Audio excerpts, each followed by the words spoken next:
O Senhor esteja convosco. Ele está no meio de nós. Proclamação do Evangelho de Jesus Cristo, segundo João. Glória a vós, Senhor. Naquele tempo, ao passar, Jesus viu um homem cego de nascença.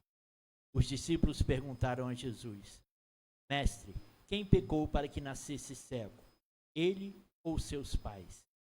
Jesus respondeu: Nem ele, nem seus pais pecaram. Mas isso serve para que as obras de Deus se manifestem nele. É necessário que nós realizemos as obras daquele que me enviou, enquanto é dia. Vem a noite em que ninguém pode trabalhar. Enquanto estou no mundo, eu sou a luz do mundo. Dito isto, Jesus cuspiu no chão, fez lama com a saliva e colocou-a sobre os olhos do cego. E disse-lhe: Vai lavar-te na piscina de Siloé, que quer dizer enviado. O cego foi, lavou-se e voltou enxergando. Os vizinhos e os que costumavam ver o cego, pois ele era mendigo, diziam: Não é aquele que ficava pedindo esmola? Uns diziam: Sim, é ele. Outros afirmavam: Não é ele, mas alguém parecido com ele. Ele, porém, dizia: Sou eu mesmo. Então lhe perguntaram: Como é que se abriram os teus olhos? Ele respondeu: Aquele homem chamado Jesus fez lama, colocou-a nos meus olhos e disse-me: Vai a Siloé e lava-te. Então fui, lavei-me e comecei a ver. Perguntaram-lhe: Onde está ele? Respondeu: Não sei.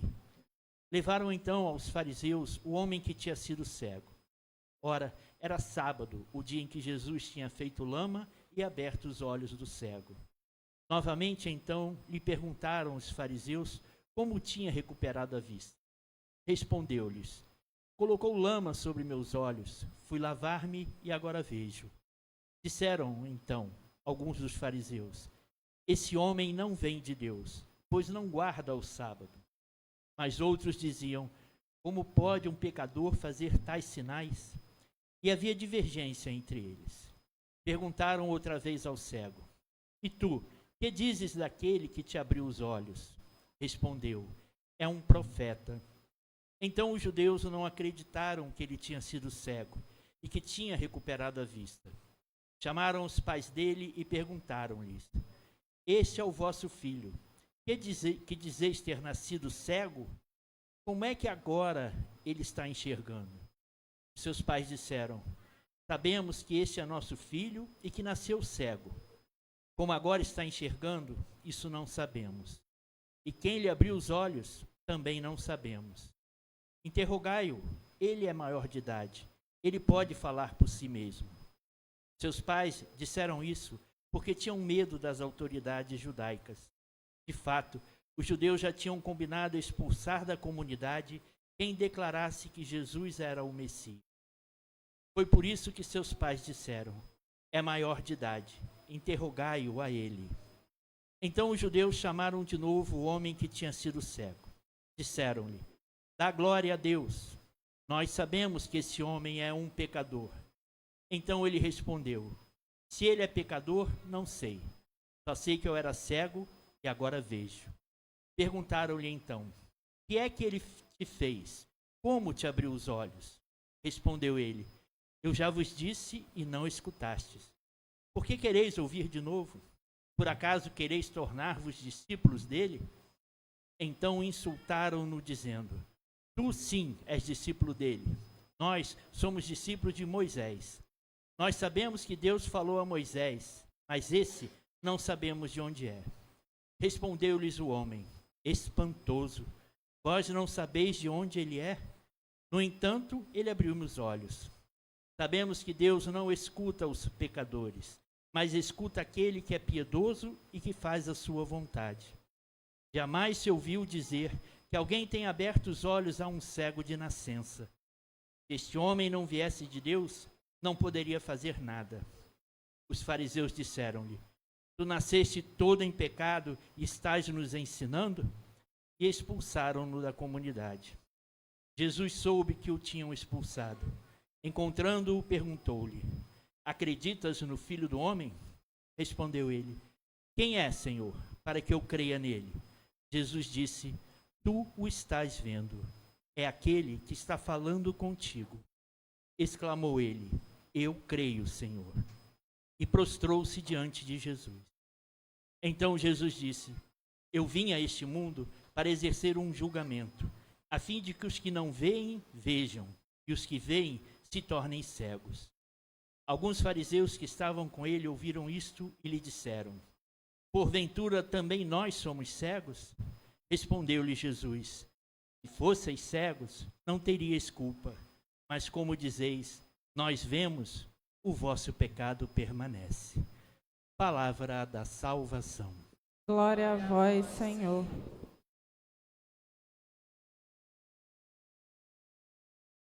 Obrigado, caro diácono, caros irmãos. Como na semana passada, tivemos hoje o evangelho bem longo. Eu lembro que eu falava sobre isso, e semana que vem, de novo, vai ser um evangelho longo, típico do evangelista João, os três. Semana passada, o diálogo de Jesus com a samaritana. Hoje, a cura do cego de nascença, e aí também a interação dele ali.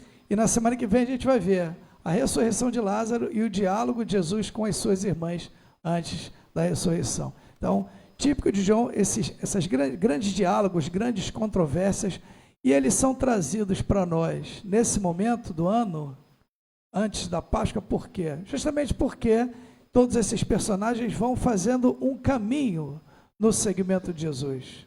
Ou Jesus vai fazendo um caminho com eles também, até que se tornem discípulos, e nós somos chamados a isso também, especialmente nesse momento do ano, chegando perto da Semana Santa, da Páscoa. Não por acaso, muitos recebem os sacramentos nesse momento, na vigília pascal, batismo, a crisma, a eucaristia, e nas semanas seguintes. Por isso também, que nós vamos fazendo esse caminho. E nós somos chamados a fazer como fez esse cego de nascença. E um detalhe, uma peculiaridade, eu estou falando aqui de vários diálogos de Jesus, no Evangelho de João, mas esse aqui tem um detalhe específico. É que nesse caso aqui, toda a controvérsia não é com Jesus, mas é com o que se torna discípulo dele, o que é curado e que é confrontado por aqueles que eram hostis a Jesus, e respinga nele também. Não sei se notaram, Jesus aparece no início, ele instrui os discípulos, cura o homem, né, o envia lá para que ele seja curado, e depois ele sai de cena. E Jesus só volta no final para provocar o homem ali à fé. Durante todo o diálogo, é o homem curado, o cego, o que antes era cego, é que vai interagindo ali, defendendo Jesus, vai sendo confrontado, sofre hostilidade, mas sustenta ali a fé dele. Então, nós somos chamados a mesma coisa. Num mundo que muitas vezes vai ser avesso e até hostil à nossa fé. Mas notem, isso não é uma novidade agora do século XXI. Isso aqui já existia desde o século I, quando esse evangelho foi escrito.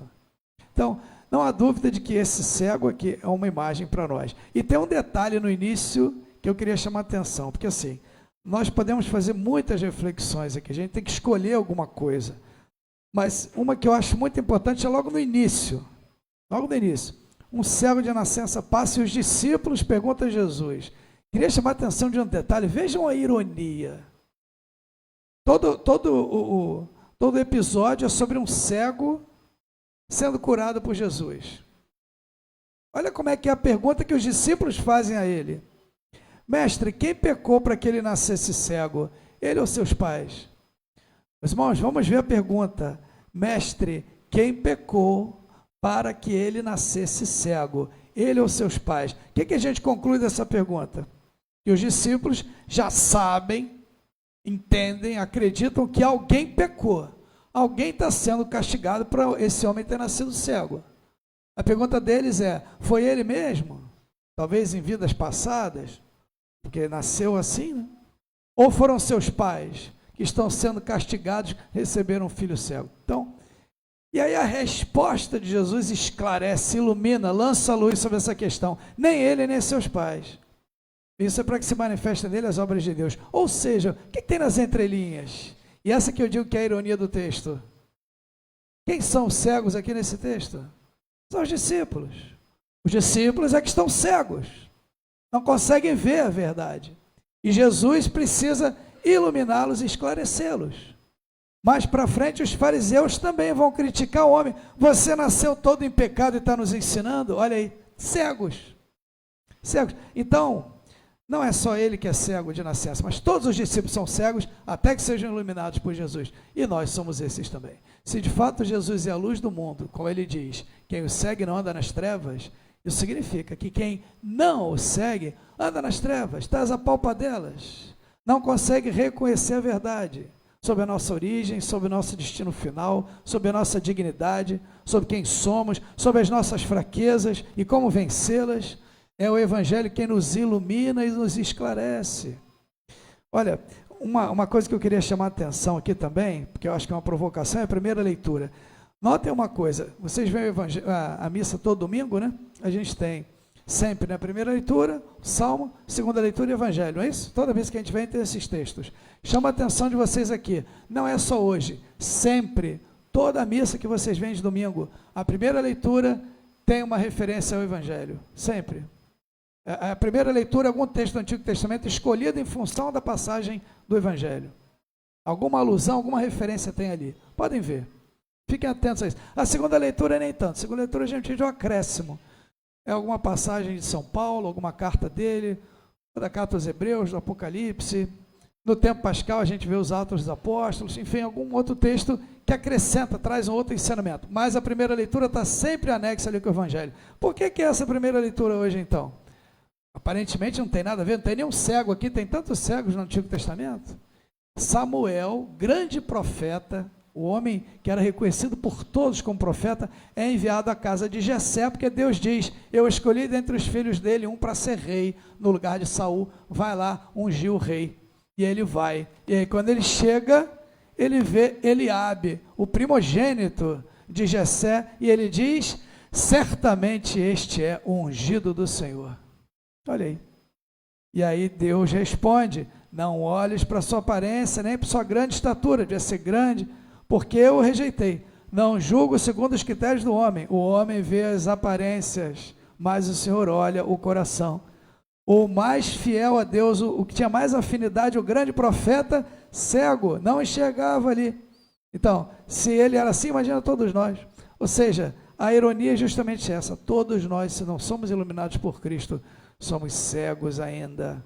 E isso está simbolizado também na forma como Jesus cura esse homem. Ele chama lá, nem chama, ele nem pergunta, nem faz nada. Jesus pega, faz lama, né, com a sua saliva, com a terra e a saliva, e aplica nos olhos do homem. Imagina o homem estar lá, sei lá, pedindo esmola, distraído. Jesus põe lama no olho do homem e fala, vai se lavar na piscina de Siloé, que quer dizer enviado, o detalhe. É ele, Jesus. Jesus é o enviado do Pai. Ele é aquele em quem nós temos que nos lavar, em quem temos que ser mergulhados. É uma imagem do batismo também, sem dúvida, e dessa vida nova. Quais as alusões que a gente vê aqui?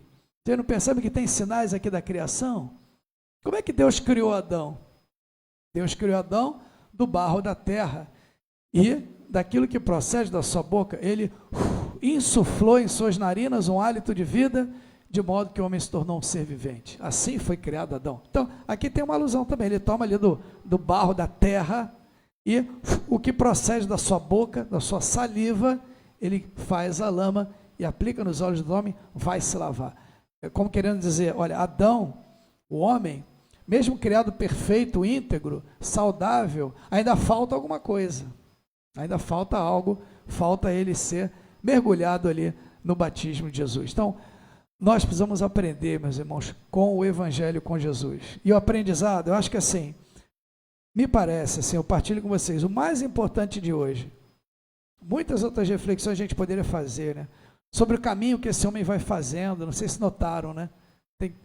A gente vê que é proposital, igual a samaritana semana passada. Começa sendo hostil a Jesus, vai se convencendo, reconhece que é profeta, no final vai à cidade anunciar que encontrou o Cristo. A mesma coisa ele. O homem chamado Jesus fez lama, pôs nos olhos, eu comecei a ver. O que você diz dele? Ah, é profeta. Depois, mais para frente, ele já diz, olha, ser pecador, não sei. O que eu sei é que eu era cego e agora vejo. E aí mais para frente, ele confronta as autoridades que o insultam e diz, olha aí, nunca se viu alguém que abriu os olhos de um cego, se esse homem não viesse de Deus não poderia fazer nada. E no final ele professa a fé, Jesus volta à cena, você crê no Filho do Homem? Eu creio, Senhor, se prostrou diante dele. Então a gente vê todo o caminho, né, o catecumenal ali, muitas outras reflexões poderíamos fazer, mas me parece que muito importante é essa, como Jesus nos ilumina. Quem pecou para que ele nascesse cego? Ele ou seus pais? Nem ele, nem seus pais. Então, a gente tem que estar atento a isso, porque isso nos cerca nas nossas famílias, com as pessoas com quem a gente convive, às vezes até dentro da igreja também. Quem disse que uma criança nascer cega, alguém está sendo castigado ali? Aquela criança ou os pais da criança? Porque muita gente pensa assim, as pessoas que pensam assim que estão cegas. Qualquer outra doença, qualquer outra enfermidade que uma criança nasça, quer dizer que ela é menos amada por Deus do que uma criança que nasce sadia? Atenção a isso, gente, não é verdade? Aquela criança está sendo castigada, quantas enfermidades a gente vê nas crianças, é tão comum, né? Os pais estão sendo castigados? Não. Nós sabemos pela fé, muitas coisas a gente não entende, muitas coisas a nossa ciência não consegue ainda descrever, né? Por que que uma nasce com saúde e outra não? Algumas a gente consegue entender, outras não. Mas uma coisa é certa para nós, isso nós sabemos pela fé, que aquela criança que nasce doente, nasce cega ou qualquer outra doença, não é castigada por Deus, não é menos amada por Deus. E aqueles pais que têm uma criança assim, ao contrário do que muitas vezes se diz ou se pensa, não estão sendo castigados por Deus. Deus está colocando um tesouro na mão deles ali, aquela criança frágil, para eles cuidarem com todo o seu amor, com todo o seu carinho. Então, é isso. Né? Jesus mesmo fala, né? Estive doente e foste me visitar. Olha aí. Quando foi isso? Quando você foi lá visitar o doente, eu estava lá unido a ele. Então, Jesus não vira as costas para uma pessoa doente. Não o abandona, não está castigando. Está ali unido àquela pessoa. Tudo que fizerdes ao mais pequenino dos meus irmãos, a mim o fizestes. Olha aí como ele está unido ali. Ao mais frágil, ao que mais precisa. Jesus está unido ali. Então é importante a gente estar ciente disso, porque a nossa volta, às vezes, a gente vê essa má compreensão das coisas. Meus irmãos, a saúde é uma bênção de Deus, uma graça que todos nós queremos, desejamos, pedimos para nós e para aqueles que amamos. Está certo isso, mas o contrário não é verdade. A doença, a enfermidade não é uma maldição, uma desgraça. Faz parte da nossa natureza, é da nossa condição. E não quer dizer que Deus esqueceu de nós, virou as costas, nos abandonou. Claro que não. Então, atenção a isso. Talvez seja a reflexão mais importante que a gente tem a fazer. E nós somos iluminados por Cristo aqui, nesse momento. Né? Então, que nós estejamos dispostos a fazer esse caminho que esse cego fez no seguimento de Jesus, né? E estejamos também dispostos, como os discípulos aqui, a ouvir a palavra dele e a acolher o ensinamento de Jesus. Eu queria concluir com a segunda leitura, que hoje sim tem relação com o Evangelho com a primeira, porque é tomado aqui um texto de São Paulo, onde ele diz, olha, outrora, antigamente, eras trevas, mas agora sois luz no Senhor, vivei como filhos da luz. E o fruto da luz chama-se bondade, justiça, verdade, discernir o que agrada ao Senhor. Não vos associeis às obras das trevas. Aí depois tem uma citação aqui do batismo nos primeiros séculos. O batismo é chamado também iluminação, né? Tem até no catecismo lá, um outro nome do batismo é iluminação, porque nós somos iluminados ali pelo Evangelho, pela luz de Cristo. E nas cartas a gente vê no Novo Testamento, né, em diversos momentos se fala, né, aqueles que foram iluminados, ou seja, os que foram batizados. E aqui tem um breve rito que se dizia aquele que era batizado naquele momento. Olha a palavra que era dita: desperta tu que dormes, levanta-te dentre os mortos, e sobre ti Cristo resplandecerá. Levanta-te, ressuscita dentre os mortos, aqueles que não acolheram a fé ainda, como se estivessem mortos, né? Como se estivesse ali nas trevas, não tem ainda a luz de Cristo, né? Então que não seja o nosso caso, que nós nos deixemos iluminar pela verdade do Evangelho. Amém.